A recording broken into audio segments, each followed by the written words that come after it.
Hi, this is the INFINIX Note 30 Pro and I'll show you the face unlock test on this device.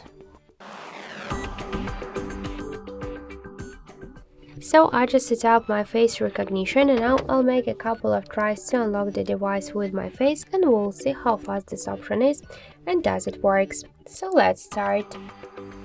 1, 2, 3, 4, 5.